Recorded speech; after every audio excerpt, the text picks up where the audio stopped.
Thank you, Brennan. Good morning. My name is Jim Elliott, and I've been a member of Westminster for 26 years. Cheryl and I were married here in 1986, and we became members in 1987.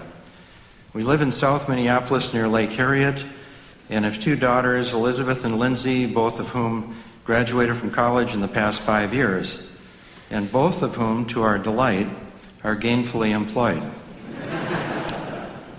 After an entrepreneurial business career in information services, I am now in semi-retirement, serving as a part-time college instructor in economics, entrepreneurship, global business, and various business-related courses.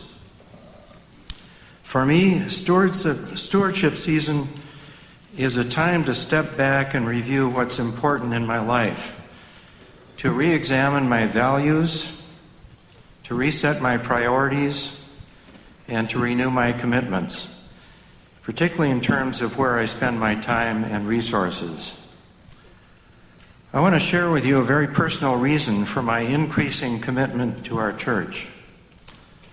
In recent sermons, Tim has talked about the way, El Camino de Santiago, which he and Beth walked this past summer. We have learned that it was as much a trip into themselves and a journey of reflection into their most important values and relationships as it was a physical walk of 500 miles over 38 days, retracing the steps of St. James in the historical pilgrimage to Santiago, Spain. I can relate to the introspective part of their journey. I was given a traveling fellowship over 50 years ago upon my graduation from college. I knew very little about the world, certainly had not traveled abroad, and wanted to make the most of this once-in-a-lifetime opportunity. So I went on my way, my own El Camino, as ambitiously as I could. I traveled to 40 countries in 11 months. My itinerary certainly was not as biblical as Tim and Beth's, starting in Asia and working my way through the Middle East, the Soviet Union, and throughout Europe, but similar in the uncertainty along the way as to where to stay and when.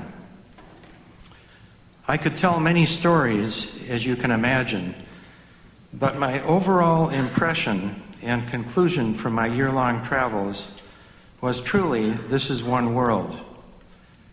My experience was that wherever I went, regardless of the color of people's skin, wherever they lived, whether rich or poor, I found people to be good-hearted, friendly, and for the most part, mannerly, kind, helpful, fun-loving, and generous.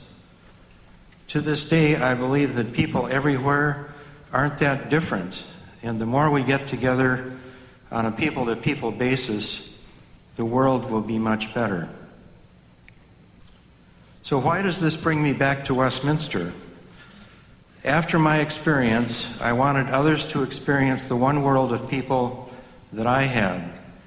I supported youth and cultural exchange programs, study abroad programs, and yearned for a church that would open its doors wide, one that would be welcoming and inclusive, one that would see people for their similarities, one that would be ecumenical, welcoming leaders and members of different faiths, and even be a church that would be proactive in reaching out into the world.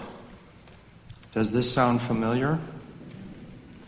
Just walking around the All-Church Festival this morning underscores where I'm going with this. Westminster has evolved into the church I thought I could only imagine. It is like a dream come true for me. It has affirmed my belief in one world. It has opened its doors wide and has not only taken its living presence out into our local community, but also out into the world. Personally, it has helped me to better understand one world in terms of God's hopes and what our community, our own body of Christ is doing and continue to do to bring people together and make this a better world. So at this time of stewardship, I recommit to our church financially and prayerfully with thanks to God. I also thank our church leaders in partnership with our terrific supportive staff for their guidance and for continuing to remind us how God works through and among us.